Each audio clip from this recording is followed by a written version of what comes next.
for free, man. Have a mentor. God bless you, sir. I appreciate that. I will come back to Mama. One person from here. Praise the Lord. Yes, sir. So you made mention of masturbation. So this question is out of curiosity. Yes, sir. So I want to ask, does masturbation alter one's status as a virgin, or is virginity defined exclusively by partnered sexual experience? Thank you so much. Very big question. The question is whether by masturbating I have altered my sense of virginity as a man or as a woman. All right. That's the question. Am I correct? Okay, so the first thing we want to talk about here is masturbation first as an act. Is that okay? Masturbation in itself is the physical involvement of an individual by the individual to achieve what should have been achieved in an interrelated union. You understand that? So because there is no penetration, right? Because you did not penetrate another person as a man, you did not have intercourse with somebody, but you ejaculated. The Bible calls that uncleanness. Is that okay? Now, virginity has to do with hymen. Is that okay? A woman is a virgin because she has an hymen. Okay? And so the hymen is actually where you get the word him. That's where you get the word him from. Because if you look at the word hymen, if you take away the latter part of it, you have the word him. So that's why hymen, the breaking of the hymen of a woman is almost synonymous. It's almost synonymous with worship. Is that okay? It's a very deep thing for whosoever a woman gives it to is very, very important. Okay? So for a woman who does masturbation that has no forced entry, either she uses a vibrator and all of that, if she maintains her hymen, okay, because the hymen is maintained, it is assumed that even though she has achieved orgasm, if there was no penetration, you want to say physically, hymen is still there. She's still considered physically as what, sir? A virgin.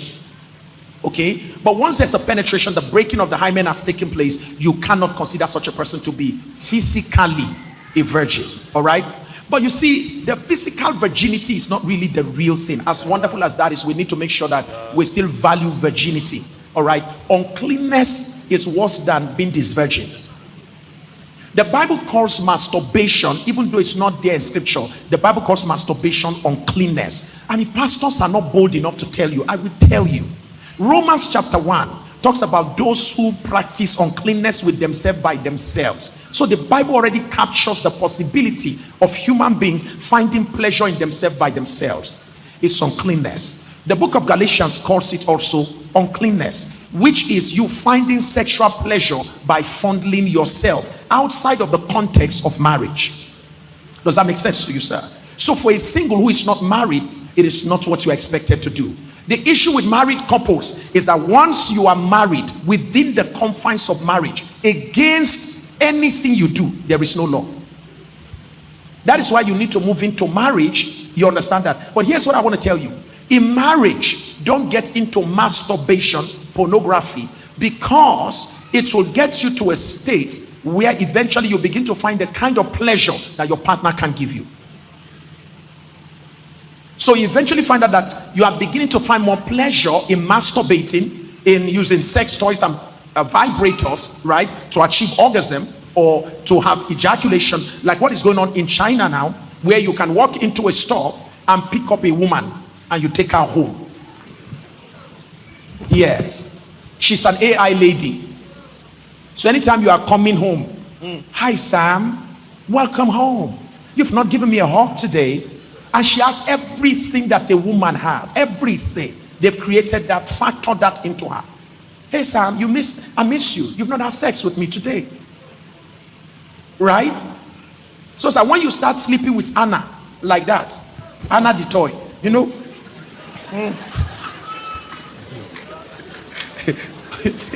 I'm telling you where the world is going to now. I'm sure some of you have seen this. This is just recent in China. Yes, sir. And in fact, Dr. Sam, what shocked people was that when they opened the door, they realized there was a massive queue of Chinese men who were waiting to go inside to go and meet with Vanessa. And you pick anyone you want, tall one, small one. You want the one that has big boobs, you want the one that has small boobs. This is choose.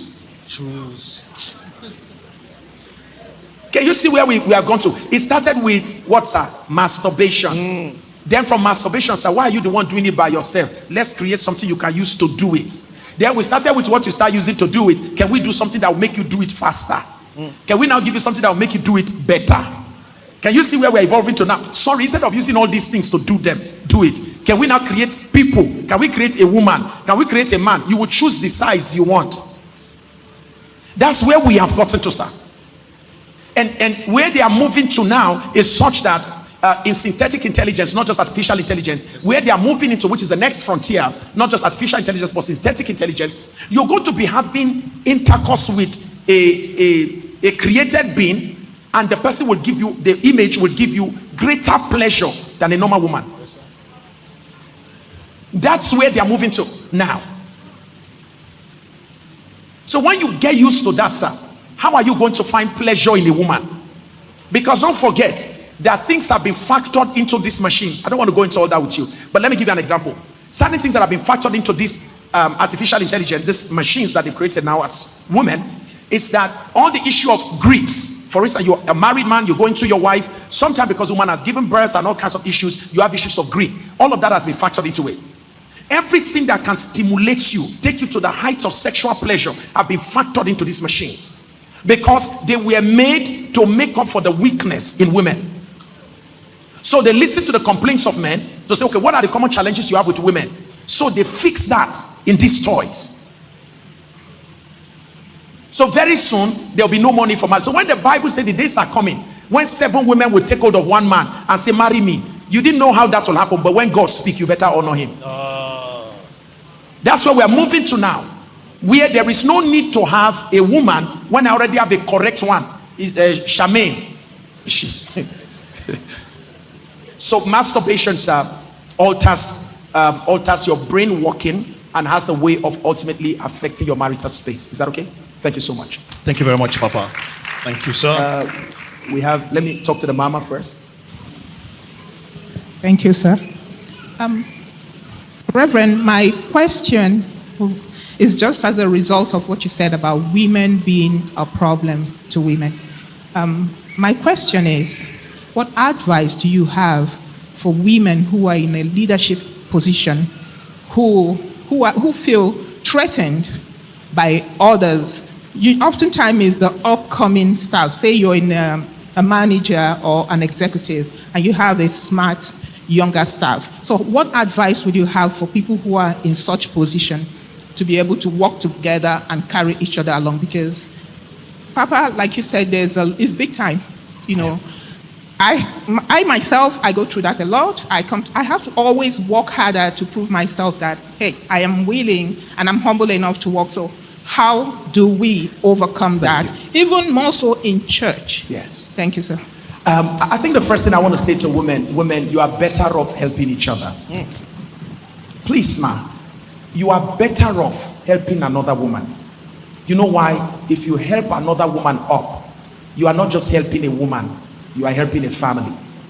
You are helping an extended community, because women by nature are altruistic. Women are natural givers. Okay? Women care a lot. So empowering one woman is empowering a community. When God opens a door for you as a woman, open the door for another woman. You know why? That's how your community of empowered women will grow. And trust me, when you face the troubles of life, men are not usually very emotional. When you are crying, when you are going through this trouble, oh my God. See, the question is, what can I do to fix it? We like fixing things. And if you are crying, we don't know how to fix that. We're not given tools to fix crying. But another woman can be there with you. So let me encourage that in order to build a stronger community, build a buffer zone for yourself when you get into trouble, so you can have allies that can support you. I will encourage as much as possible, women, open doors for each other. And don't be afraid, because most time it is the fear that if I open door for you, you will outshine me. You may even get rid of me, which is true. There are women that you open door for and then they will get you out of the office. Or when they get to higher position, they start trying to subjugate you. Yes, we have all of that. Trust me, man. It also happens among us who are men. It's just that we don't tell you. There's nothing women are afraid of that doesn't happen among us as men too. It's just that our own, we don't tell you. You know why? You don't know what's happening amongst us. When we come back home, when you ask us, how was your day at work? Fine. Fine. Say it again. Fine. But you, if we ask you, how was your day at work?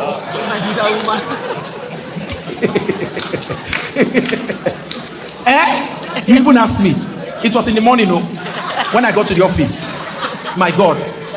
You know, you've been telling me something. I didn't take it seriously. So when I entered the office this morning, in fact, sit down. So as I got into the office, before I even entered the office, let me tell you, when I got to, it was from even the car park, I started sensing. Now I remember, even at the gate, something even, it's just I didn't give attention.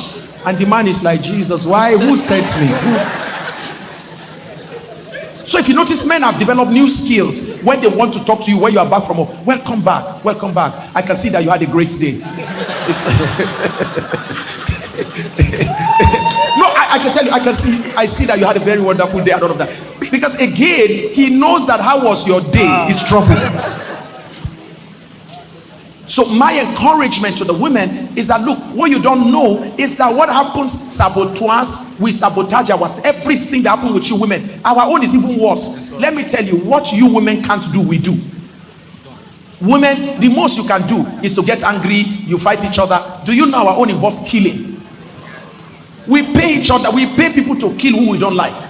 That's how far we go. But you don't know. So I would challenge you as a woman. Help another woman. Open doors for her. Yes, it is true. Some will betray you. Some will hurt you. But keep on doing it. After a while, you realize out of 10 you help, 2 or 3 betrayed you. Is that okay? But how many do you have standing with you? About 7. Isn't that a good number? Yes, sir. Let's continue to help each other. God bless you. Thank you. Thank you so much. Thank you so much, sir. Good afternoon, Papa. You're welcome, sir. My question is around young people and existing systems. So in the first service, someone asked a question about young people not being part of policy making and all of that. And you made mention of people going more into content creation, tech, because that's where the market is. So I'll use myself as an example. I studied a course about medical engineering in Nigeria, and it's a new field. And I'm grateful that some people came out to talk about disability and inclusivity because that's what I'm interested in. But because this environment is not enabling enough for me to go beyond the scope of just creating prosthetics, to actually paying attention to what are the needs of people that have special needs, how can we build education systems for them, because that's not yet a full-blown industry in Nigeria. I then have to come into the compromise of what is available versus what is the long-term goal. And sometimes my personal journey took me to learning data science, so I thought of the best tech skill to learn to enable me to contribute to this system. But then, of recent, I've been thinking, what if I end up spending all my time focusing on the tool, and then I now lose out on building the system in the long term? Because when you are thinking of working that will have value, you're also thinking of work that will pay you. And if the environment is not enabling enough yet to pay you, you then have to look for what will pay you. So you're now stuck between the compromise of, I'm doing work that will pay me, and I still have to do work that will contribute the value that I want to add to society. So I've heard you mention a lot of times that you're into leadership and strategic consultation. So as a leadership consultant, how do you think young people can work within that compromise of building skills that can earn them a living, but at the same time still be part of maybe mentorship platforms or systems that still help them tailor those skills just as a tool to then end in long-term impact? And I also like to join the church's disability team to help more with children that have disabilities. And so that's basically my question. Oh my God. What's your name? Dominion Joshua. Dominion. Just have dominion. Amen. Have you gotten the book on leadership? Not directly. Oh, come have one now. Thank you, sir. Come, give it to him. Please, huh? Wow. Dominion. Have you heard about Flutter Wave? I'm not even supposed to talk about that. You've heard about that? Did we have it in the country before? No, sir. Somebody walked it. And the moment the person broke through, the person is leading right now. So others are trying to come from behind. Whatever you think is not working in the country, but is obtainable abroad, be the first to bring it in. Don't wait for it to come in. Then you will become a staff. If somebody starts it, you will work for the person. The nations of the world wants to bring prosthetics, artificial prosthetics for women who have cancer. One of our women had to bring in prosthetics for women who have gone through double mastectomy. Right? Why is she bringing it from Canada? Why can't we do it here? Don't you have sufficient rubber here? We do. That's why we do plastics. We don't even know what to do plastics anymore. Can we begin to think about that? So I'm saying to you, sir, can you first of all conceptualize how this will work? Just take a look at organizations abroad who are into it, and then come up with how it's going to function. Is that okay? First of all, be clear about how it's going to work. What will it cost? What kind of machines will you need? Okay? When you come out with the vision of it as a biomedical engineer, when you come out with a vision of an industry, sir, funding is not your issue. The issue is you've not conceptualized it yet. Conceptualize it, be clear about how the industry will function. Sir, it won't take us more than a year to find where the money will come out from. I am interested in that. Come up with a solid workable plan. When you do, meet with Ms. Shegun John. She will help you clean it up. Come and see me. Let's put our feet on the ground, put it before God, and start knocking on doors. We will not knock for a year before we get someone who will say, I want to invest in it. Are you getting what I'm saying? Pending when that happens, once you are developing all of these things, data is critical, because in biomedical engineering, data science is critical. So whatever you are doing in data is only giving you experience that will be utilized when you start your own industry. So garner experience and be paid for it. So the experiences you are garnering by working as a data scientist is actually preparing you for your own industry. So you are learning and somebody's paying you. It's just that they don't know that what you are learning from them is a secret study for something you're going to be deploying later in your own organization. Because don't forget that ultimately data is the real life of every organization now. So it's a good thing that you are learning, you are making money. But whilst when you're free from work, you are investing your time, your weekends into developing this whole concept that you want to pursue as an industry. If you spend 6 months, conceptualize it, look around the world for some of the best machines for prosthetic legs, for prosthetic breasts, sir. If you're able to do that for hands and the rest of that, if you're able to get the machines, they only cost money, but they are affordable. We can buy them. They can be purchased. And we can domicile it to Africa and stop having white legs on black body. Am I talking to somebody here?